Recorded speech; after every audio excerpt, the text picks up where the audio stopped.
Namaste everyone. Good morning, good afternoon, or good evening. Welcome to Income from Business and Profession. ठीक है, तो भाई हमने अभी तक जो भी सम्स किया कुछ वैसा ही सम्स रहेगा, ये भी कुछ नया concept as such you may get some adjustments nothing. अभी तक आपको वो फॉर्मेट जो मैंने आपको लिख के दिया है ऑलमोस्ट उम्मीद करता हूँ कि याद हो गया है, समझ गया है, अंडरस्टैंडिंग आपके अंदर आ चुका है कि भाई हम एग्जैक्टली उस फॉर्मेट का, उस कॉन्सेप्ट का इस्तेमाल कहाँ पे करने वाले हैं। ओके, तो हमेशा क्या चीज याद रखना है सब स्टार्ट करने के पहले कि आपको पहले मार्किंग करके लेना है पूरा प्रॉपर अच्छे से समझ के। ओके, एक बार आपका मार्किंग खत्म हो गया देन आप सीधा सीधा सॉल्यूशन पे जंप कर सकते हो। तब आपका सॉल्यूशन जो रहेगा वो कंपैरेटिवली ज्यादा इजी रहेगा। ओके, चलो अब स्टार्ट करते हैं। Following is the profit and loss account of Miss Pinky. यहाँ पे पिंकी कौन है? असेसी है आपके लिए। आप लिखते हो ना नेम ऑफ असेसी, तो यहाँ पे नेम ऑफ असेसी लिखते Pinky. For the year ending 31st March 2020, you are required to compute her taxable income for the assessment year 2021. ठीक है, वही तो करना है अपने को। प्रॉफिट एंड लॉस अकाउंट दिया है आपको क्वेश्चन में, तो हम क्या करेंगे, एक एक करके रीड करेंगे और जो भी डिसअलाउड है उसको ऐड करते चले जाएंगे। Getting a not? चलो, तो सबसे पहला सैलरीज एंड बोनस। क्या सैलरी बिजनेस का खर्चा है? यस। क्या अलाउड एक्सपेंसेस है? यस। तो कुछ करोगे क्या? नहीं। आगे बढ़ो। प्रोविजन फॉर डाउटफुल डेब्ट, ये क्या है? ये क्या है? Provision for RDD, doubtful debt, reserve for doubtful debt, सब याद है आपको? मैंने कहा था ना अगर बैड डेट एक्चुअल में होता है तो वो अलाउड है, और जो प्रोविजन वाला पार्ट अगर आया तो वो डिसअलाउड है। तो कैन आई से प्रोविजन फॉर डाउटफुल डेट आपका क्या हो जाएगा? डिसअलाउड होके ऐड हो जाएगा। Getting a not? चलो आगे भी have printing and stationery, business का खर्चा है, अलाउड है, कुछ नहीं करना है। आगे बढ़ो। एडवर्टाइजमेंट एंड पब्लिसिटी, बिजनेस में एडवर्टाइजमेंट करना पड़ता है, अलाउड है। आगे बढ़ो। एंटरटेनमेंट एक्सपेंस, वैसे क्लियर नहीं है बट हम यहाँ पर असम्पशन करके चल रहे हैं कि ये एंटरटेनमेंट कंपनी के एम्प्लॉइज के लिए या फिर बिजनेस के रिलेटेड कोई खर्चा है, इसलिए हम इसको अलाउड कर रहे हैं चुपचाप, कोई इफेक्ट दिए बिना। मिसलिनियस एक्सपेंसेस है, अलाउड है, नो इफेक्ट। आगे बढ़ते। मैंने कहा है ना जो एक्सपेंसेस अलाउड होता है उसका कोई भी इफेक्ट नहीं लेना है। स्टाफ वेलफेयर एक्सपेंसेस अलाउड है, बिजनेस का खर्चा है। अब आपके अंदर उतना मेच्योरिटी, अंडरस्टैंडिंग होना चाहिए कि कौन सा बिजनेस का खर्चा है और कौन सा बिजनेस का खर्चा नहीं है, उसको आप आइडेंटिफाई कर सको, है ना। बैड डेब्ट, सिर्फ बैड डेब्ट दिया है ना, मतलब ये एक्चुअल बैड डेब्ट है, मतलब इसको अलाउ करो, चुपचाप कुछ मत करो, आगे बढ़ो। इंटरेस्ट ऑन कैपिटल, याद है आपको? इंटरेस्ट ऑन कैपिटल अपने फॉर्मेट में आया था। इंटरेस्ट ऑन कैपिटल देखना है आपको, देखो आपको याद होना चाहिए बट फिर भी इंटरेस्ट ऑन पार्टनर नहीं, ये प्रोप्राइटर है। इंटरेस्ट ऑन प्रोप्राइटर कैपिटल, तो क्या होता है? Interest on proprietor capital disallowed होके ऐड होता है, तो यहाँ पे आ गया, मैं इसको click, interest on capital add, disallowed. Income tax disallowed होके ऐड होता है। ड्रॉइंग्स, ये तो डिसअलाउड होना ही चाहिए क्योंकि पर्सनल नेचर का खर्चा है। एक्सपेंस साइड सब कुछ हो गया। Come to the income. Gross profit brought forward, allowed है, कुछ नहीं करना है। एग्रीकल्चरल इनकम, क्या होगा? एग्रीकल्चरल इनकम, एग्रीकल्चरल इनकम आपका ऐड हो, सॉरी लेस होगा। क्यों लेस होगा? क्योंकि भाई एग्रीकल्चरल इनकम बिजनेस का इनकम नहीं है, फिर भी प्रॉफिट एंड लॉस में लिख दिया आपने, तो गलती किया आपने। तो गलती को सुधारने के लिए क्या करोगे? उसको निकाल दोगे, लेस करोगे। Share of profit from partnership firm assessed as firm, यहाँ पे ये एक ही है। यहाँ ये अमाउंट आपको दो नहीं है, ये एक ही अमाउंट है। 42,000 कट कर देता हूँ, ये एक ही कॉलम है। Share of profit from partnership firm assessed as firm. क्या है, किसी पार्टनरशिप बिजनेस का उसको शेयरिंग मिला है, तो वो प्रॉफिट जो पार्टनरशिप बिजनेस का मिला उसको, वो प्रॉफिट तो भाई किसी दूसरे बिजनेस का पार्टनरशिप फर्म का ले लिए ना, मिला है उनको।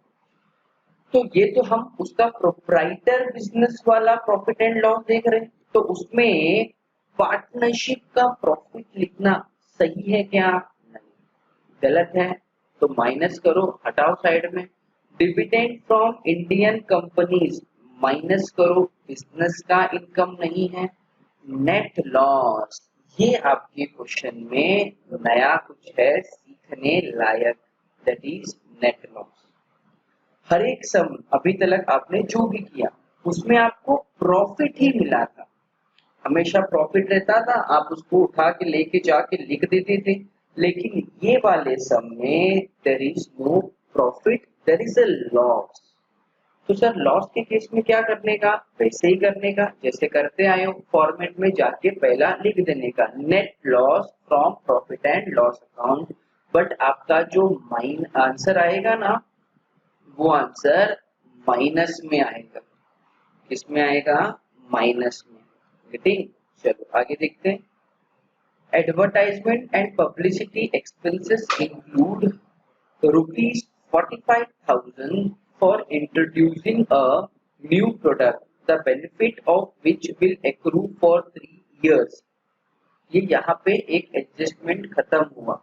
उनका कहना है कि ये जो टोटल 80,000 रुपीज का एडवर्टाइजमेंट हुआ है, उसमें से 45,000 रुपीज उसने एक प्रोडक्ट के लॉन्च करने में या फिर इंट्रोड्यूस करने में लगाया, जिसका बेनिफिट अगले 3 सालों तक मिलेगा। अच्छी बात है, गुड टू नो।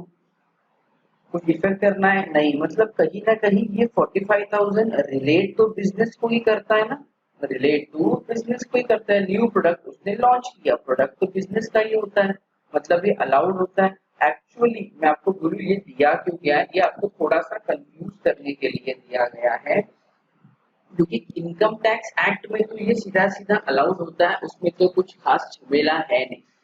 एक्चुअली जो आप प्रॉफिट एंड लॉस बनाते हो ना as per your companies act, उसमें इसका थोड़ा प्रोविजन अलग है। कंपनीज एक्ट में बनाए जाने वाले प्रॉफिट एंड लॉस अकाउंट में ये जो एडवर्टाइजमेंट जिसका बेनिफिट अगले 3 सालों तक होने वाला है ना, तो वो लोग क्या करते हैं एज पर कंपनीज एक्ट के प्रॉफिट एंड लॉस में कि ये 45,000 को हर एक साल में इक्वल प्रोपोर्शंस में क्लेम करते, इक्वल प्रोपोर्शंस में उसका एक्सपेंसेस बुक करते। लाइक कंपनीज एक्ट में बने हुए प्रॉफिट एंड लॉस में आपको एडवर्टाइजमेंट एंड पब्लिसिटी एक्सपेंसेस में ये जो 45,000 रुपीज का अमाउंट है ना, वो लोग पूरा 45,000 नहीं मारेंगे एंट्री, वो लोग 15,000 एक साल में मारेंगे, 15,000 दूसरे साल में लेंगे और 15,000 तीसरे साल में, ऐसा करके दे रिकवर द 45,000 रुपीज। तो कैन आई सी, वो तो कंपनीज एक्ट है, कंपनीज एक्ट वाले कुछ भी करें, अपन तो इनकम टैक्स एक्ट सीख रहे हैं, तो हम यहाँ पे इसका 45,000 का कोई भी इफेक्ट नहीं लेंगे, क्योंकि हमारे लिए तो वो बिजनेस का ही खर्चा है। और क्या बोला है आगे?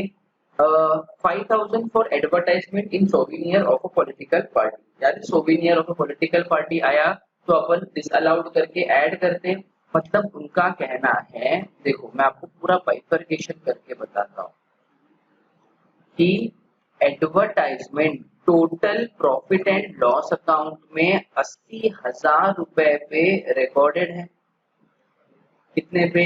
80,000 रुपए पे, जिसमें से उनका कहना है कि 45,000 रुपीज न्यू प्रोडक्ट के लिए खर्चा किया, 45,000 न्यू प्रोडक्ट के लिए खर्चा किया, और आपका जो 5,000 है वो किसी पॉलिटिकल पार्टी के लिए खर्चा किया, पॉलिटिकल पार्टी।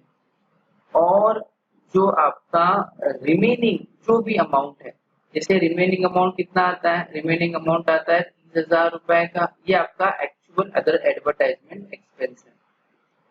तो इसमें ये तो एक्चुअल है, ये तो अलाउड है, अलाउड है तो कुछ इफेक्ट लोगे नहीं लोगे।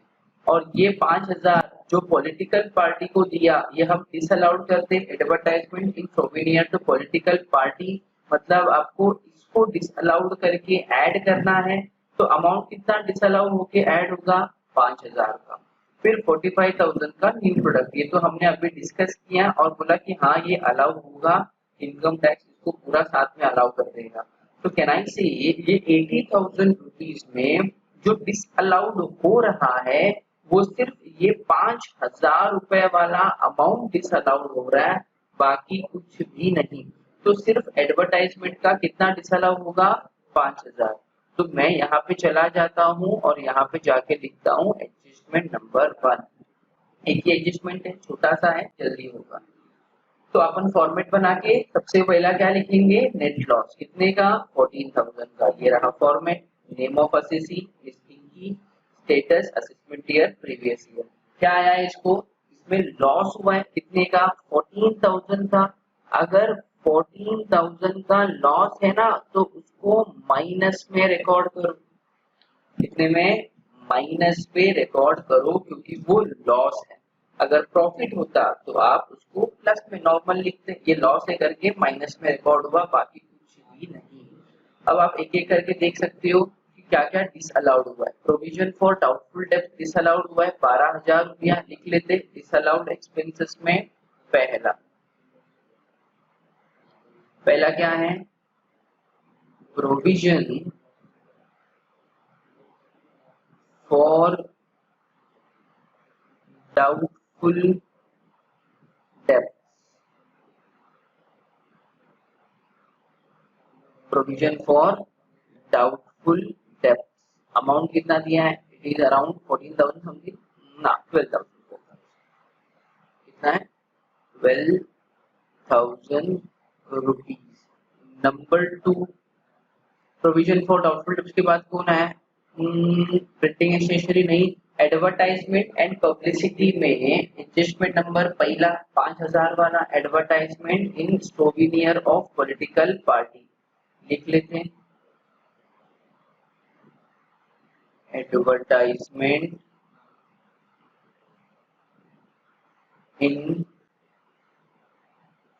Souvenir of political party.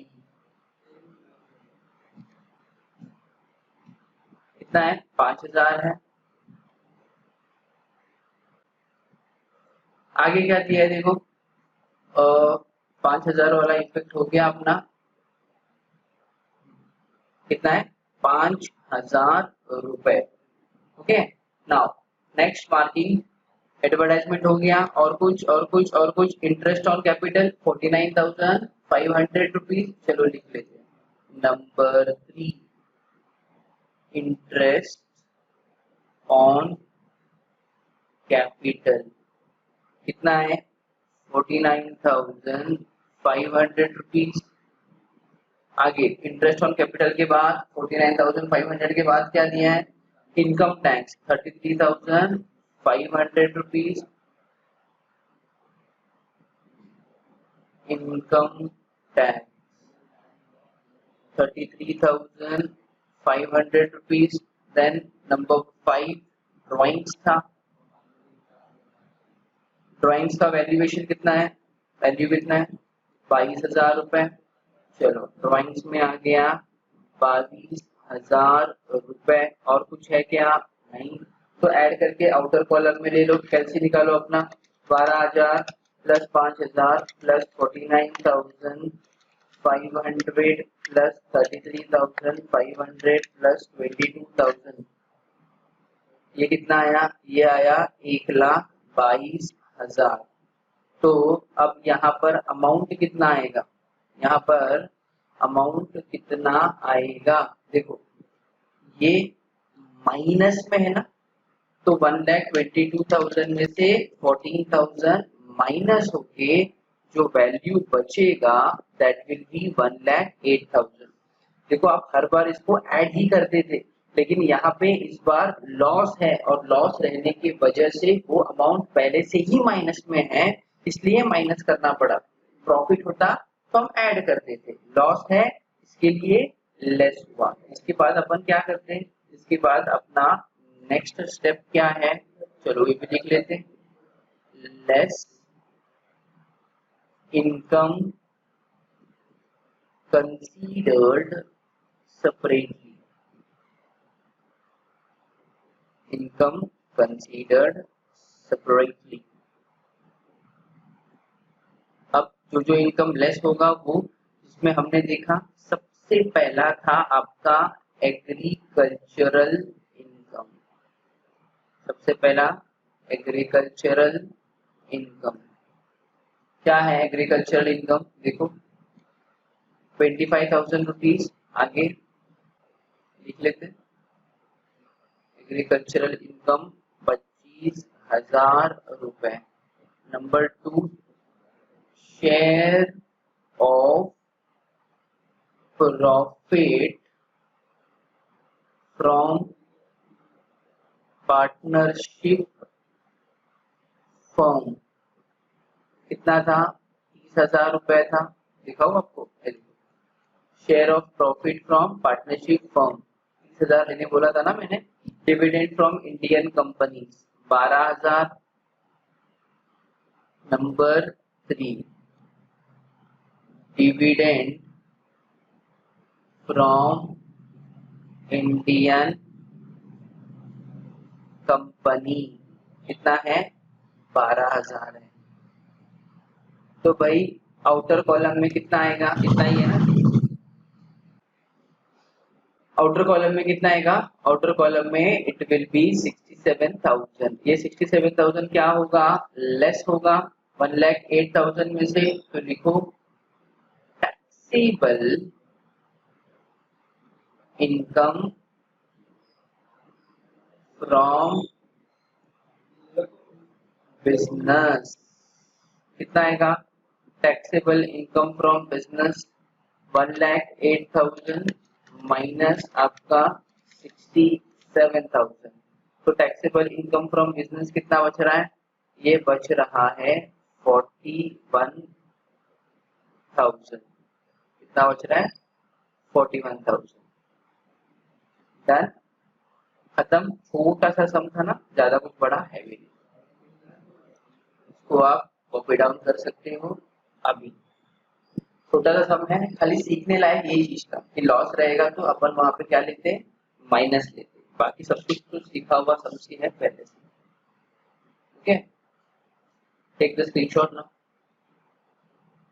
पहले क्वेश्चन का चाहिए तो क्वेश्चन का ले लो, ये आपका क्वेश्चन वाला पार्ट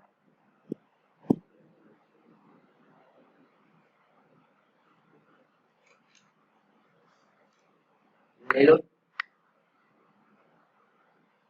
हो गया। नेक्स्ट,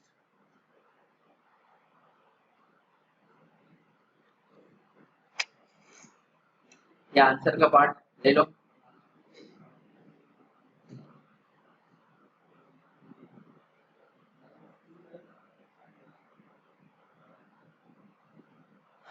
डन, अब द रिमेनिंग, यहाँ पे आपको टोटल व्यू मिल जाएगा easily. Take this,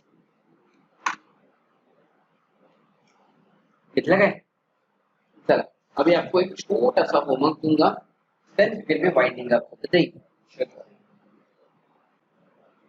question number 7 आप लोगों के लिए होमवर्क रहेगा गाइस, मैं आपको डिस्कस करके देता हूँ। देखो, the following is the profit and loss account of mister Akash. Akash कौन है यहाँ पे, SSC.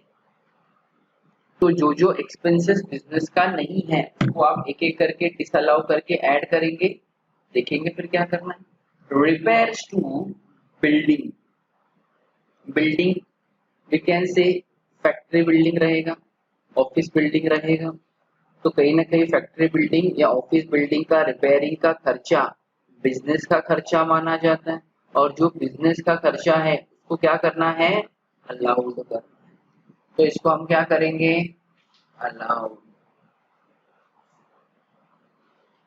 Okay. Then salaries, business का खर्चा है, सॉरी गाइस मैंने प्लस क्यों लिखा, सॉरी, इसको क्या करेंगे, अलाउड करेंगे। Then we have salaries, business का खर्चा है, allowed. Then we have drawings, business का खर्चा है क्या, नहीं, तो क्या होगा, इस अलाउड होके ऐड होगा। इंटरेस्ट, बिजनेस के पर्पस के लिए लिए हुए लोन का इंटरेस्ट, ये एज्यूम करके इसको मैं अलाउ कर रहा हूँ। ट्रैवलिंग एक्सपेंस बिजनेस का हो सकता है, अलाउड करो। नेट प्रॉफिट फॉर्मेट में सबसे ऊपर आ जाएगा, come to the income part. Gross profit कुछ नहीं करने का। इनकम टैक्स लेस होगा क्योंकि ये इनकम साइड में है ना, तो लेस होगा। एक्सपेंस साइड में आता तो ऐड करते। Interest on company deposit less होगा, डिविडेंड्स लेस होगा। एडजस्टमेंट देखो, repairs to building includes rupees 1,42,500 towards cost of constructing an additional room for their own business premises। देखो उन लोगों ने ये जो 1,95,000 रुपीज का खर्चा है उसका आपको बाइफरकेशन प्रोवाइड किया है। बाइफरकेशन क्या कहता है कि इस 1,95,000 में 1,42,500 रुपीज उसने कंस्ट्रक्शन के लिए यूज किया है। किसके लिए, कंस्ट्रक्शन के लिए। और मैं आपको एक बात बताऊं, कोई चीज अगर आप बांध रहे हो, कंस्ट्रक्ट कर रहे हो, बिल्डिंग बांध रहे हो, कंस्ट्रक्ट कर रहे हो, मतलब वो आपका कैपिटल नेचर का खर्चा होता है और उसके रिलेटेड जो भी खर्चा है उसको आप बिल्डिंग अकाउंट में ऐड कर देते हो। और वो बिल्डिंग अकाउंट कहाँ पे रहता है, वो बिल्डिंग अकाउंट रहता है आपके बैलेंस शीट में एसेट साइड में। और हर वो चीज जो बैलेंस शीट के एसेट साइड में जाता है वो आपका कैपिटल नेचर का खर्चा है।